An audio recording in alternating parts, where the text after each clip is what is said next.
شروع کرتی ہوں اللہ کے نام سے جو بڑا مہربان نہایت رحم کرنے والا ہے۔ کہا جاتا ہے کہ سیدہ بی بی فاطمہ سلام اللہ علیہا حیض و نفاس سے پاک تھیں، تو ہمارے ذہن میں یہ سوال پیدا ہوتا ہے کہ حیض چونکہ بچے کی پیدائش کے لیے ضروری عمل ہے، تو پھر جنتی سردار حسنین کریمین کیسے پیدا ہوئے؟ آقائے دو جہاں کی لخت جگر حضرت مولا علی کی زوجہ اور حسنین کریمین کی والدہ محترمہ کی فضیلتیں قرآن پاک میں بے شمار جگہ پر بیان ہوئی ہیں، اور ان کی شان میں بہت سی مستند اور صحیح احادیث موجود ہیں جن سے کوئی بھی ذی شعور انسان انکار نہیں کر سکتا۔ اگر ہم ان کی سب فضیلتیں بیان کرنا شروع کر دیں تو اس میں کوئی شک نہیں کہ مہینوں لگ جائیں گے، لیکن ہم نہ تو سیدہ فاطمہ کی مکمل فضیلتیں بیان کر سکیں گے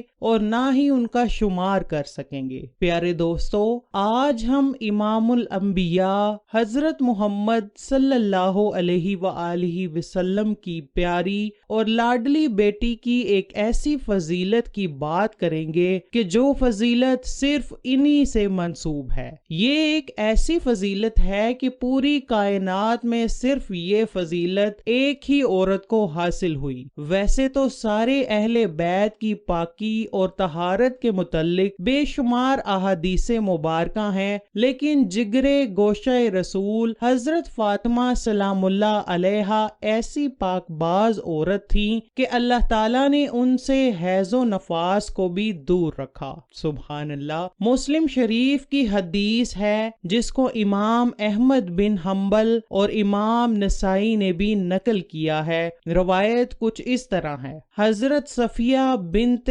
شیبہ روایت کرتی ہیں کہ حضور نبی کریم صلی اللہ علیہ وآلہ وسلم صبح کے وقت باہر تشریف لائے۔ آپ صلی اللہ علیہ وآلہ وسلم نے ایک چادر اوڑھ رکھی تھی جس پر سیاہ اون کے کجاووں کے نقش بنے ہوئے تھے۔ حضرت حسن بن علی آئے تو آپ نے انہیں اس چادر میں داخل کر لیا۔ پھر حضرت حسین آئے اور ان کے ہمراہ چادر میں داخل ہو گئے۔ پھر سیدہ فاطمہ سلام اللہ علیہا آئیں اور آپ صلی اللہ علیہ وآلہ وسلم نے ان کو اس چادر میں داخل کر لیا۔ پھر حضرت سیدنا علی آئے تو آپ نے انہیں بھی چادر میں لے لیا۔ پھر آپ صلی اللہ علیہ وآلہ وسلم نے قرآن پاک کی یہ آیت مبارکہ پڑھی: اے اہل بیت، اللہ تو یہی چاہتا ہے کہ تم سے آلودگی دور کر دے اور تم کو خوب پاک و صاف کر دے۔ آپ کا نام فاطمہ، لقب زہرا اور بتول ہے۔ سیدہ فاطمہ نے بچپن بہت ہی معصوم اور پاکیزہ گزارا۔ بی بی فاطمہ نے اپنے بابا حضرت محمد اور اپنی ماں حضرت خدیجہ کی آغوش محبت میں بہترین تربیت حاصل کی۔ سیدہ فاطمہ و طاہرہ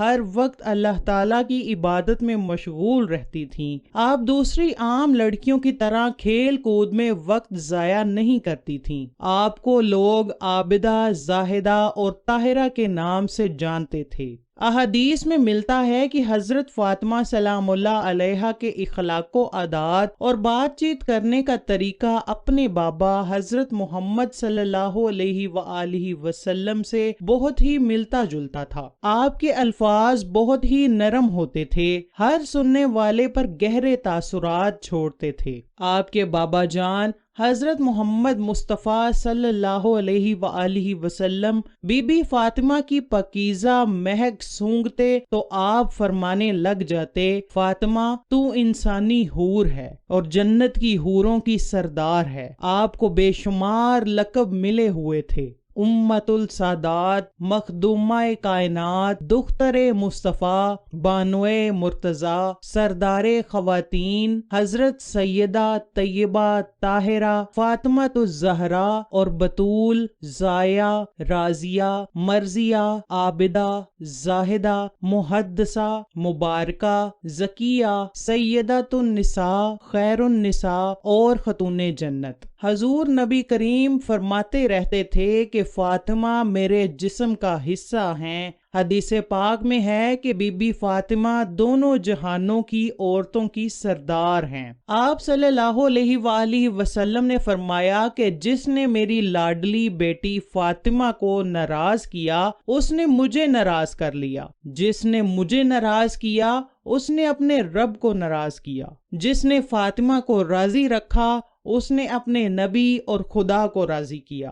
امام نسائی حدیث روایت کرتے ہیں کہ حضور نے فرمایا کہ میری بیٹی فاطمہ انسانی حور ہے جسے نہ کوئی گندگی اور رطوبت آتی ہے اور نہ ہی کوئی میل کچیل۔ حضرت علامہ جلال الدین سیوطی رحمت اللہ علیہ خصائص الکبریٰ میں لکھتے ہیں کہ جب بھی حضرت فاطمہ سلام اللہ علیہا کے ہاں بچہ پیدا ہوتا تو وہ ایک گھڑی کے بعد ہی نفاس سے پاک ہو جاتی، یہاں تک کہ ان کی نماز بھی قضا نہ ہوتی، اسی لیے ان کا نام بھی زہرا رکھا گیا۔ حضرت سیدنا علامہ علاء الدین علی متقی ہندی خاتون جنت کی شان عظمت میں حدیث پاک نقل کرتے ہیں کہ حضور نبی کریم نے ارشاد فرمایا، میری بیٹی فاطمہ انسانی شکل میں حوروں کی طرح حیض و نفاس سے پاک ہیں۔ اور حدیث میں ہے، حضرت علی رضی اللہ تعالی عنہ سے روایت ہے کہ میں نے اللہ کے رسول سے عرض کیا، یا رسول اللہ، آپ نے بتول نام کیوں رکھا؟ تو آپ نے فرمایا، ایک حضرت مریم بتول تھیں اور دوسری فاطمہ بتول ہیں۔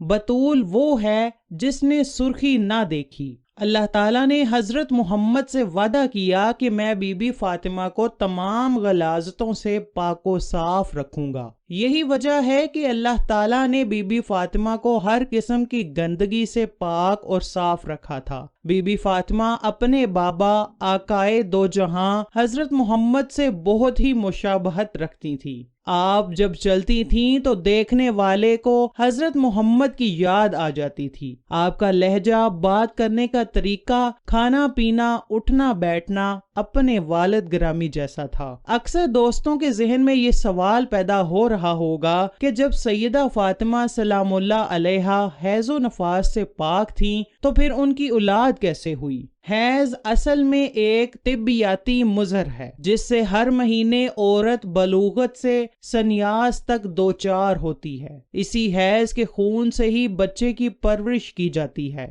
یہ اللہ تعالیٰ کا نظام ہے، لیکن یہاں بات اس خاندان کی ہو رہی ہے کہ جن کے لیے اللہ پاک نے یہ کائنات بنائی۔ اس لیے جب بات تخلیق کائنات حضور اکرم صلی اللہ علیہ وآلہ وسلم کی بیٹی کی ہو تو اللہ پاک نے اس کائنات کے نظام کو ہی بدل کے رکھ دیا۔ جیسے اللہ نے بغیر ماں باپ کے حضرت آدم علیہ السلام اور اماں حوا کو پیدا کیا، جیسے عیسیٰ علیہ السلام کو اللہ نے بغیر باپ کے پیدا کیا، جیسے سیدنا اسماعیل کی جگہ پر بغیر ماں باپ کے دمبا پیدا ہوا، جیسے اللہ پاک نے دو پہاڑوں کے درمیان ایک اونٹنی کو حضرت صالح کے لیے پیدا کیا، اسی طرح اللہ پاک نے اپنے آخری اور لاڈلے نبی کو یہ فضیلت دی کہ ان کی بیٹی کو ہر طرح کی گندگی سے پاک رکھے اور بغیر حیض و نفاس کے حسین کریمین کو پیدا فرمایا۔ آئیے دوستو، دعا کرتے ہیں کہ ہم آج سے اپنی زندگی کو خاتون جنت کی سیرت